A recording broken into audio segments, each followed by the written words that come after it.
Uma das páginas pouco conhecidas da história da Segunda Guerra Mundial é a respeito do preconceito racial sofrido por americanos descendentes de japoneses. Esse preconceito já era crescente nos Estados Unidos desde a década de 1900. Porém, após o ataque à base naval de Pearl Harbor, a histeria da guerra levou ao país a decretar o internamento de mais de 100 mil cidadãos em diferentes campos de internamento. Campos construídos para o aprisionamento dessas pessoas durante a Segunda Guerra Mundial eram chamados pelos americanos de internment camps, o que, em tradução livre, significa o campo de internamento. No entanto, o termo em português mais recorrente para referir-se a esses locais é campo de concentração. A comunidade japonesa, presente nos Estados Unidos, sofreu forte preconceito a partir do início do século XX. O ataque japonês contra os Estados Unidos e a participação dos americanos na Segunda Guerra, aliados a uma forte histeria, levaram a uma perseguição a essa comunidade, que foi instalada em campos de concentração monitorados pelo exército americano.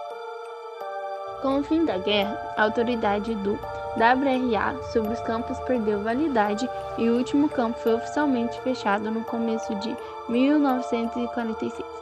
Os nippons americanos tiveram pouca ou, em muitos casos, nenhuma assistência do governo americano para reconstruir suas vidas. Em grande parte dos ex-prisioneiros nunca conseguiu recuperar o mesmo padrão de vida de antes da guerra.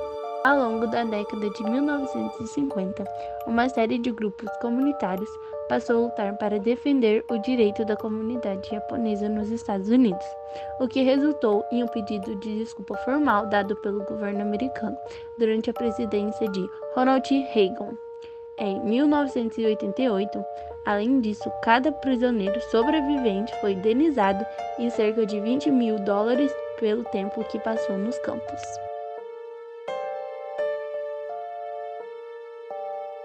O ano de 1932 foi um grande marco na história do Ceará, pois houve uma das piores secas já vistas, que assolou o sertão.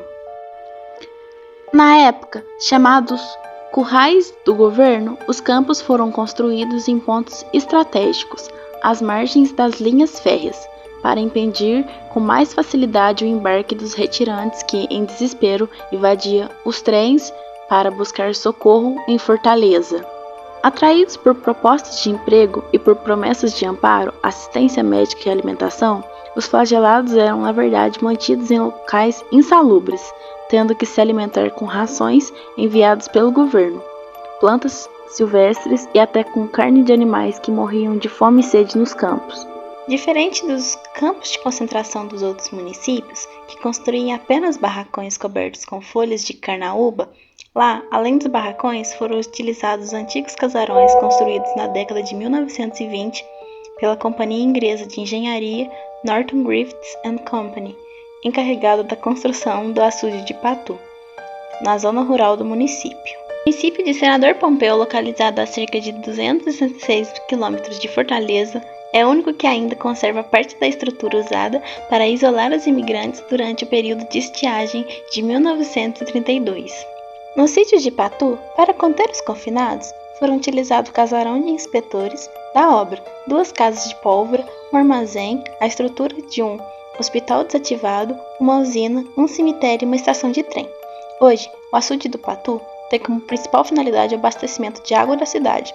Segundo o Departamento Nacional de Obras contra as Secas, DINOX, o projeto de construção do açude é do ano de 1919 e as primeiras escavações foram feitas em 1921. Porém, as obras foram paralisadas em 1923, sendo retomadas depois de 61 anos e finalmente concluídas em 1987.